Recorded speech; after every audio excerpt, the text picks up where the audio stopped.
വിവിധ ഭാഷകളിൽ 30-ലധികം വ്യത്യസ്ത രാമായണങ്ങൾ വിൽക്കുന്ന ഒരു കടയുണ്ട് കോട്ടയം വൈക്കത്ത്. വൈക്കം ക്ഷേത്രത്തിന്റെ പടിഞ്ഞാറേ നടയിൽ പ്രവർത്തിക്കുന്ന മലയാള രാജ്യം എന്ന പുസ്തക കടയിലാണ് വ്യത്യസ്ത തരത്തിലുള്ള രാമായണങ്ങളും വ്യാഖ്യാനങ്ങളും വിൽക്കുന്നത്.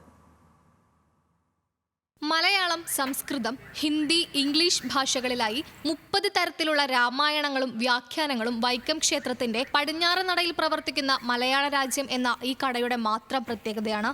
ഓരോ ദിവസത്തെയും പാരായണക്രമമുള്ള രാമായണത്തിന് ഇപ്പോൾ ആവശ്യക്കാരേറെ. കാഴ്ച പരിമിതിയുള്ളവർക്ക് ആയാസം കൂടാതെ വായിക്കാൻ വലിയ അക്ഷരത്തിലുള്ള രാമായണവുമുണ്ട്. കച്ചവടത്തിനേക്കാൾ ഉപരിയായി സംസ്കൃതി നിലനിർത്തുക എന്ന ഉദ്ദേശത്തിലാണ് രാമായണ ശേഖരം നടത്തുന്നതെന്ന് കട ഉടമ മനോജ് കുമാർ പറയുന്നു. അങ്ങനെ വിവിധ ഭാഷകളിലുള്ള രാമായണങ്ങളും രാമായണ സാഹിത്യങ്ങളും രാമായണത്തെക്കുറിച്ച് എഴുതിയിട്ടുള്ള സാഹിത്യങ്ങളും അല്ലെങ്കിൽ ഏകദേശം 30-ലേറെ 50ഓളം പുസ്തകങ്ങൾ നമ്മൾ ഈ കർക്കിടമാസം പ്രമാണിച്ച് ഇപ്പോൾ ജനങ്ങളിലെത്തിക്കുന്നുണ്ട്. പണ്ട് മുതലേ നമ്മൾ ഈ ചെറിയ രാമായണങ്ങൾ മുതൽ വലിയ രാമായണങ്ങൾ വരെ നമ്മളിവിടെ ഡീൽ ചെയ്യുന്നുണ്ട്. 75 വർഷം മുൻപ് ഗോപാല കമ്മത്ത് എന്നയാളാണ് മലയാള രാജ്യം കട തുടങ്ങിയത്.